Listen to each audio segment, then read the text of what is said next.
Next on This Is Home, we are talking cozy, warm wood floors, misconceptions about how to care for different countertops, and we're venturing outside to the trees. What's the difference between soft and hard-shell pecans, and what types are you spotting in your yard? So settle in as we bring you This Is Home. Winter is here. It's time to get cozy by the fire and gather with your friends and family. We're looking into tips and ideas on how to make your winter home a comfy and inviting space. I'm Taylor Lee Payne, and welcome to This Is Home. Up first, one of the most used surfaces inside all of our homes, our countertops. Maybe you've looked at your granite and thought, it might be time to reseal, but you don't even know where to start. The experts at Allied Stone are showing us just how important sealing our stone can be. Tommy, we're starting outside today at Allied Stone. We're out here in the outdoor slab yard, but we don't have quite everything out here. It's mainly just granite, right? That's correct. And tell me why that is. Well, depending on the stones, they'll all weather differently. And so for outdoors, subject to the UV rays and just the elements. West Texas wind and dust. West Texas wind, all that. The marbles and quartzites and some of the other materials don't weather as well. Now there's some we have inside just because there's a smaller amount of it that we might have, right, and shows a lot of different colors and variations, but this is going to be primarily granite, which is good for outdoor kitchens. A lot of times when I think of granite, I think of big, bold, contrasting colors, just bold patterns, but this has proven me wrong. Well, this is a consistent color, and you can find a variety when you think about granite. Some of them are very consistent, which, you know, a lot of unique things about granite is that every slab's a little bit different, but there are some stones that will have a consistent pattern from start to finish and from top to bottom, and you know, you can match them up and the seams are very smooth. Okay. A lot of people talk about exotic granites, yes, and the exotics are going to typically be those with lots of color contrast, lots of movement, some variation from top to bottom, and so it has, you know, from one area to another, you know, you can have tremendously different. And this is why we love to have people come out to the slab yard, because they can see the full slab. When deciding a countertop surface, a lot of people don't know the difference. I had no idea what the difference was between quartz and quartzite. We offer both. Quartzite has been a popular option, and then man-made quartz. A lot of times the manufacturers say natural quartz, which gets may confusing. Confuse it even Yes. more. But the engineered stone or quartz product is a man-made product, and what they do is they'll take a natural component of quartz and blend it with a resin and compact it, and as a result you get a non-porous product. Which, what does that mean? That means it's very hard surface, it's non-porous, so no maintenance essentially in terms of sealers or anything like that, which is, and it's still very heat resistant, so it has all the pluses, you know, from a durable countertop for a kitchen. So once I have my stone inside of my home, I'm enjoying the countertops, what is maintenance really going to be like? How often do I need to spend 30 minutes, an hour treating my countertops? Well, I would say most fabricators, I can't say everybody, will seal the product, and it can be done in the shop or it can be done on site. Okay. We recommend doing it on site. That's what our installers will do, because we want to get everything set, because a lot of times they're still working with the stone, and as a result they may deteriorate the sealer with some solvents and things, and so we want that to be the last step. So what they'll do is they'll seal the product there, and then really it should be 6 months to a year, depending on the stone. And depending how much you use it. That's correct. And one of the things I know we were wanting to talk about is just cleaners. You know, what products to use, because that's one of the things that can deteriorate the sealer itself, is the products you use. We don't recommend any bleaches, any ammonia-based cleaners, because they will deteriorate the sealer, and so what it does, it breaks it down and keeps it from doing its job. And so we really recommend, we have some particular products from Stone Tech, really Stone Tech. So I need to stay away from those big box store products, generic, you know, this is countertop cleaner. Well, you know, with the popularity of granite, everybody's come out with a cleaner. If it was a laminate cleaner, if it was for wood, they all changed a little bit of elements and put their new label for stone because of the popularity. So there are some products in particular, Stone Tech, 10X, Latacrete, which is the parent company. Those are specialty products designed for stones. Okay. And so you just have to be careful. But one of the things after you feel like, and we're going to go through a test to determine, whether it needs sealing or not. What I've done here is I've sealed this, actually sealed this side. We switched it around, so I sealed this side, and this is, or we'll be able to tell here in just a second. One thing, when it's sealed, it's really not going to darken the product. It may initially darken the product, but then it'll lighten it up as it dries and cures. Okay. And but we're going to see kind of a telltale sign of whether or not it needs to be sealed or not by just using some water on the surface. So you want me to pour a little bit on both? Okay. I've kind of used the tape to separate. So we've got a sealed, well-sealed, newly sealed side and a not so well-sealed side. So let's just give it a second and see what the response is going to be. See, you're seeing the dark spot here where it's penetrated, whereas we wipe this off and there's really no difference. And that's what a sealer is there to perform and to do. So it's protecting that surface to keep it from penetrating. Well, we'll try some coffee. Okay. We hadn't tested this beforehand, so we'll see what we get. But I mean, again, you should get it to set on top. And here, when you get a color, that's darker, then particularly with a lighter stone, you're going to have, something that may, actually soak in the stone enough. And general maintenance, we'd recommend anything that you spill, clean it up, fairly quickly. Don't allow it to dry. But with these, and again, we'll see what we get. Again, here. Well, and this non-sealer spread out like crazy. It didn't have these like edges. Here, it looks more like a shape. Well, you can see how it darkens. It's much darker. Right, how it darkens the stone just like the liquid. But when it fully dries, you may see kind of a ring around where that area was. Now with this color, it may not be so evident, but you get a lighter color with less contrast, and you might be able to pick up that stone. But when you get into oils, olive oils, maybe grease around the cooktops, that's where it's even more critical, because cleaning those surfaces, you're having to get a poultice or something to draw it out, and it's a real time-consuming process. It can be done, but it just takes a lot of time. So prevention's the last thing is, so when I decide I do need to reseal my countertop, things are looking bad, I need to strip away the remainder of that sealer. That's correct, because just putting a sealer on top of another sealer, particularly if they're not even the same brands, a lot of times you may get a buildup of materials. So to get a good seal, every time you're going to need to strip it. We recommend using acetone, a solvent, and cleaning the whole surface first, and then wiping it down with acetone, let it dry completely, and then you come in and seal it. And what you want to do is you want to essentially saturate the stone, and so let it receive as much as it'll receive, then kind of wipe off the excess, and then if it continues to soak in, continue to add some more. And what it is, you just want to allow it to saturate it. And so typically that's a 45-minute process depending on the size of the kitchen. Next, we're talking wood flooring. Wood floors give your home a cozy, warm feel that just doesn't come from any other flooring material. It's a way to create a unique statement. Let's head to Yates and see how wood floors have stepped it up a notch. Well, we talked so much about how do I make the floor of my home look like wood, right?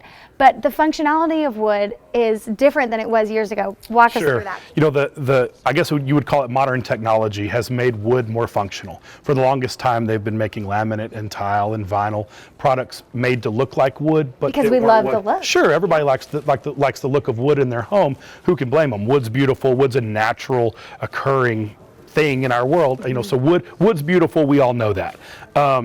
But the problem with wood was it wasn't terribly functional. It wasn't great for your pets. It wasn't great for kids.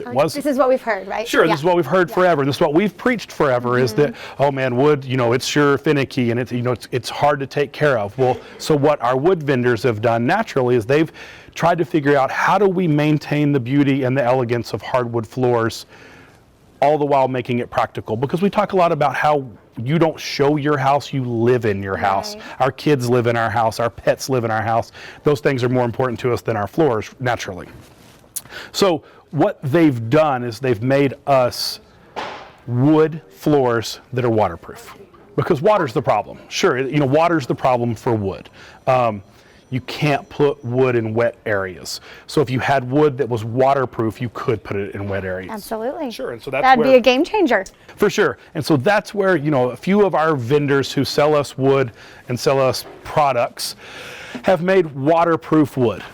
This product specifically is a waterproof hardwood, and that's how it's labeled, is as a waterproof hardwood. The idea here is that this wood veneer is coated in waterproof solution. It's coated in a waterproof solution on top. Yeah. So what you see looks just like wood, coated in a clear waterproof topical solution to keep that veneer that's actually wood waterproof. Okay. Then the core of the product is truly waterproof. Yeah, the next layer down, where it goes from the from the pretty veneer to the gray. Which is what we don't see. What you don't see. Yeah, when that's on your floor in your home, you don't see that. So what you look down and see is a wood floor. What you don't see is all waterproof, which makes that more functional in actually in your home. So one of the beauties of the waterproof woods is that you don't have to glue them down. A wood floor on a concrete substrate is glued to that concrete substrate. These are a floating product, and if you get real tight in there, you can see that there's a black rubber padding on the back. Right. That reduces your sound. That makes it not sound hollow and clicky. Those things that we've been unhappy with laminates throughout the years, because they have this loud, hollow sound that makes them sound fake. You just hear mom walking down the hall to come scold you. But maybe you want to hear that because you're trying to, get away. Two different types of children here. For sure. But that padding keeps that noise down. It reduces that noise. So what the waterproof wood gets you, is it gets you a true wood floor, an engineered hardwood floor that is completely waterproof. We live in our homes, we don't show our homes. For sure. So when I think about what flooring I want, I'm thinking, what do I want my 10 toes to stand on when I get out of bed in the morning? Sure. Talk to me about temperature. Sure. So wood, what we often hear when we put a hard surface in our house is it going to be cold? Meaning literally cold, and is it just going to kind of make my house feel cold, not cozy? Wood is a warmer, probably I would say the warmest of the hard surfaces. Warmer than tile. Certainly warmer than tile. Right. Vinyl's not necessarily cold, but it's plastic. Yeah. Because it is. Yeah. And so it's not, if you told me I want a warm, inviting, cozy floor, but I don't want carpet, then wood's where I'd want you to go. It's got a little bit of texture, it's got a little bit of feel, it's got a little bit of give. Wood, again, it's a naturally occurring product. It's your wood's you're the only person in the world who would ever have that wood, because these wood floors will never exist again. They can't exist again.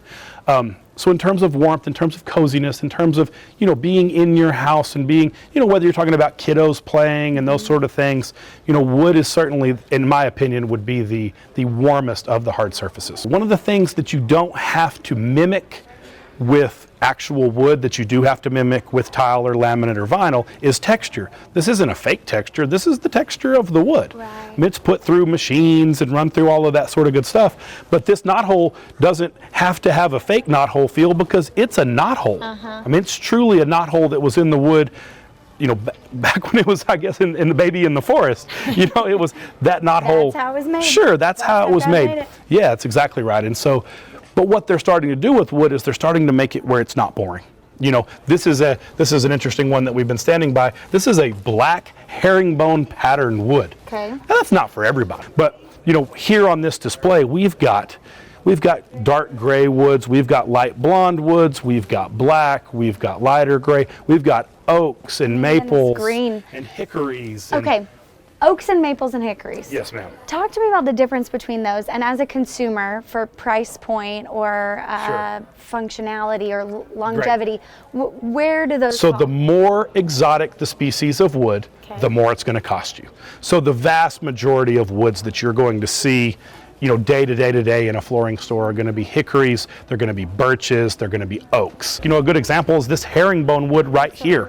Like, this has been down in our showroom for probably 2 years. There's no distress there. Yeah. There's no problems with that, and we haven't replaced it or done anything special to it. We've probably treated it worse than you'll treat the wood in your house, because we set it down and we forget about it and let hundreds of people walk on it all day, every day. So really, in the scheme of all things flooring related, two things to keep in mind. Get what you the want. way it looks. Sure, get what you want. And that's why I say, do you like the way it looks? But get what you want. So often people say, gosh, I want wood, I just don't know if it'll work for me. Man, from our perspective, from a sales perspective, if you want wood, get wood. Yeah. And then obviously price point. We all have a budget, whether you're doing your beginner house or a flip house or a rental house, or this is your dream home and you're putting marble everywhere. We all have a budget. So do you like the way it looks? And is it within your budget? Those are really ultimately the two main things that you've got to think about when you're getting flooring for your house. Perfect. Thanks. Cool. Thanks, Will. No problem.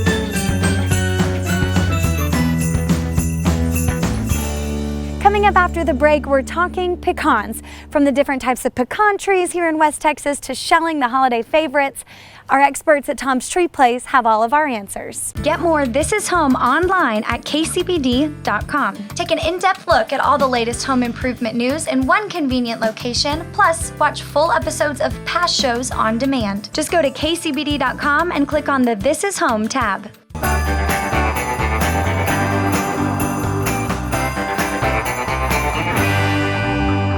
All right, Abby, settle this age-old debate for us, pecan or pecan? Here in West Texas, we usually say pecan. Pecan. So if someone comes in here and says, I've got some pecans, what are y'all gonna say?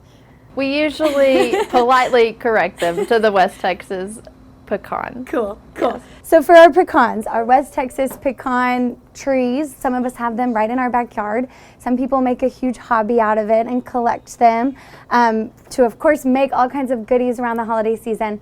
Walk me through what I need to know if I've got a tree in my yard and it's going to start dropping these delicious nuts, but tell me the easiest way to get them taken care of. Well, one thing that we like, the thing that we like the most is called a nut wizard. And so what you do actually is you just roll this part on the ground. Okay. And it collects the pecan. So it will open up. So that's going to save my back. Right. Up and down. It's just an easy way to collect the pecans. And then you actually, there's a tool that spreads apart that Okay. you hook onto your bucket, and it just drops all the pecans in your bucket. So you're going to take the nut wizard, get it all over the yard, you've got your buckets, and then of course I've got to crack them. Right. Which is kind of a bear. Right. So what can we do with that? Okay, so we also have these. If you want to just crack them yourselves, you can get something like this. We have a few different nut crackers that you just put one pecan in there, crack it, and go on. We also crack them here in the shop, and so we have a machine that we pour the whole bucket in, and it just cracks them, and then the consumer will take them home and ask to remove the shell at home. All right, this is a pecan cracker. This is whenever a customer comes in with a bucket of pecans that they've harvested at their own house, Okay. we'll weigh it so we know how much it weighs. Perfect. We charge 40 cents a pound to crack. Okay. There's other places in town that shell, but we crack. So the difference in that is shelling is they remove the whole shell. Okay. And cracking is they just crack it to where It looks like this. right. And so they take it home and they remove the rest of the shell themselves. That looks good. I want to eat it. Yes, it's really tasty. So it just depends. Some local businesses do the whole thing for you. The pricing is different. You guys do this part, and it's a family bonding activity. Right, That's what we'll call it. And Shelling. then, so once we weigh it, we dump the bucket into this hopper, I guess what you call it. Okay. And then we turn it on. Loud. So now when I come in the store and I hear that sound, I'll know Exactly. what it is. Yes, because from about November through March, usually we always have this going because people are bringing in their pecans. So you're going to show us now what it looks like when they look good, what it looks like when they don't look good. We're heading to the pecan farm. Right. Cool. Abby, so when Tom's Tree Place has crew out here harvesting all these pecans, we're hoping they have a little bit less wind than we have today. But walk us through what's that operation look like?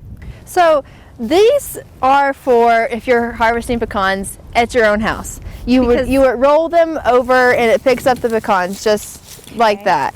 And obviously you can see here we have a lot of trees here and a lot of pecans, and so this would be just very cumbersome for a harvest. Anyone, yeah. So we have special equipment that's for pecan harvest, and it actually hooks onto the tree and shakes the tree, causing the pecans to fall off where we can catch them and harvest them in that manner. How do I know if this is a good pecan? Tell me the tricks. Is it going to taste good? Yes, it's going to taste great. And that's, again, I think all pecans, they're all good to eat. Okay.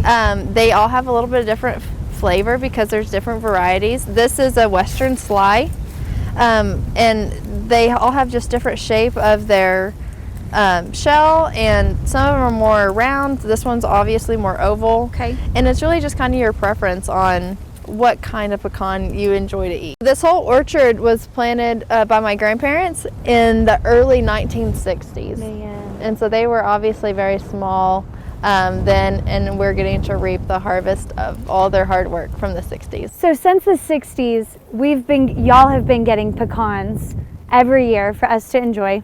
Right. And not every year. Some years, if the weather's not as good, they don't produce as well. Okay. And also there's years that just the tree kind of needs to rest. It doesn't produce as much as well. Now, how has 2019 been? A pretty good year so far? Yes, we're expecting a really good harvest. Awesome. How cool. All right, straight off the pecan farm. Here we go. Are you going to be brave and try it with me? Yes, absolutely. Cheers. Cheers. To yummy pecans.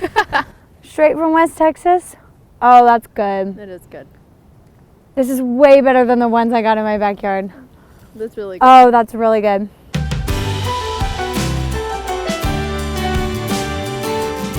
We're going inside an amazing organization that's providing a home away from home for families of critically ill children. This crew serves families who receive medical treatment here in Lubbock. Let's take a look into Ronald McDonald House of the Southwest. Josh, we're here outside Ronald McDonald House. We're about to get an inside look at this incredible organization that serves so many people on the South Plains, even outside of the South Plains. So who exactly stays here?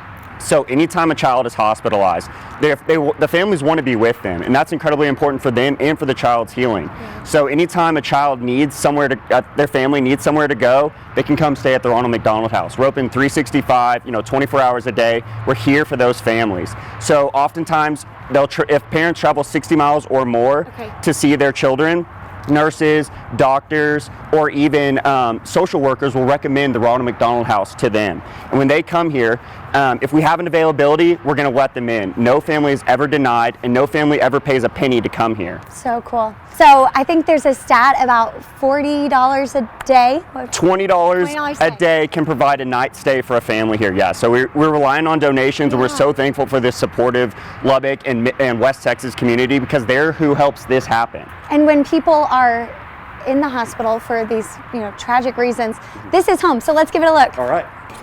So Josh, how many families can stay here?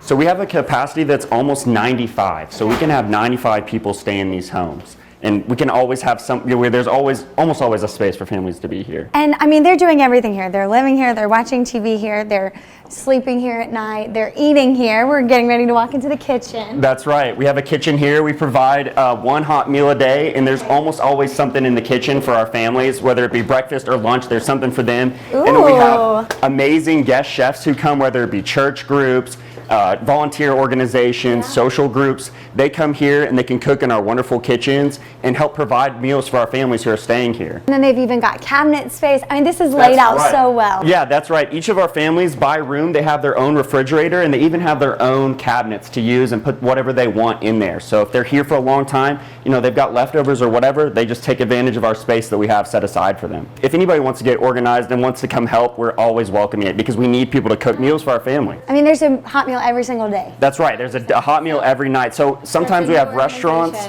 who will donate meals for the night, and we have some openings in December and a lot of openings in January for people to volunteer. Very cool. All right, so let's go see a room. All right, let's go. This easy elevator makes it very doable for families who have sick kiddos or whatever. Sick kiddos, or if grandma is coming, or somebody who maybe the stairs are a little bit challenging for him, we've got the elevator. Yeah, we've got easy access for anybody who wants to visit the house. We're going to take a left over here to one of our guest rooms. So this is what a family would get access to for the entire length of their hospital stay. That's right. As long as their child's needing treatment, they can stay here as long as they need to be here. So we provide everything that they need, from toiletries, fresh, clean linens. These beds are one of our biggest comments from our guests because they're so comfortable. They're new every 2 years. It feels like home. It does. So, I mean, two people, crib, twin bed, another twin bed over here near the bathroom. That's right. This is a 6-bedroom. We can even sleep up to 8 families. 8 people in the families, yeah. Wow. Yeah. Very cool. We even have little teddy bears, blankets. We provide toiletries, movies for the families. This is for the family when they show up. That's right. Sweet.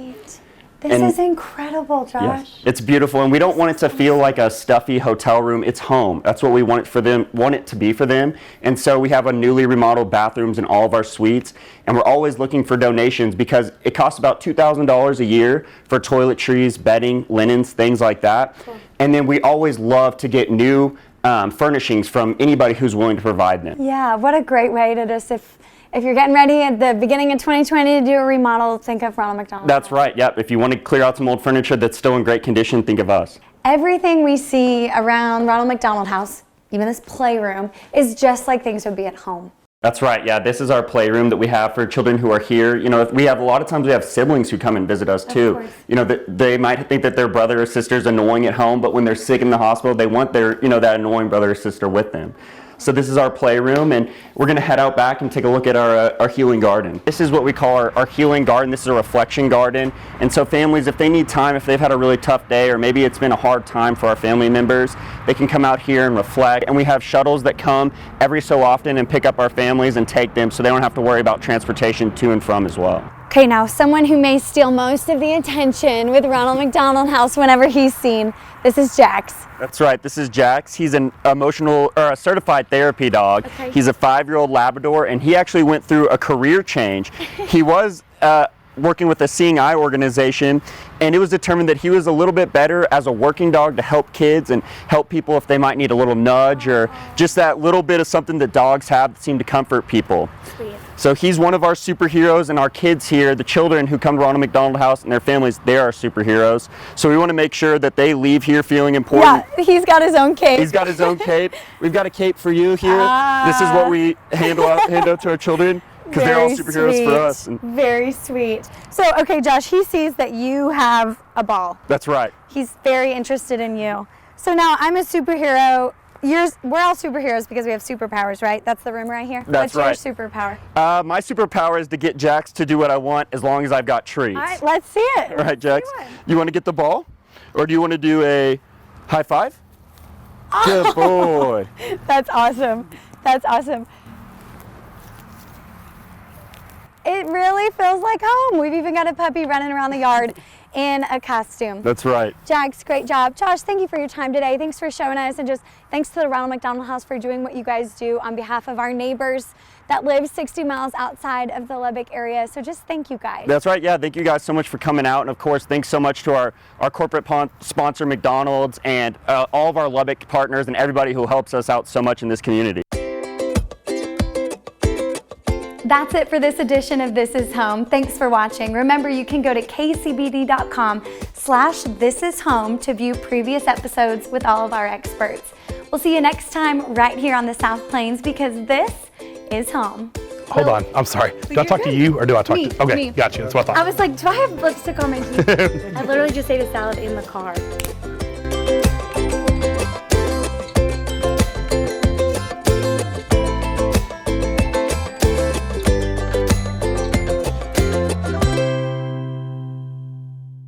Every morning, the team you know and trust prepares you for the day ahead with the latest news and updates. And now let's take a look at the top 5 stories of the day. Looking ahead to your day. And the first alert forecast. Sunshine, comfortable temperatures, going to be a great day. Count on the #1 morning team, Sharon and Steve, to cover the news you need to know when you wake up. Get a head start on your morning with Daybreak Today. Weekdays from 5 to 7.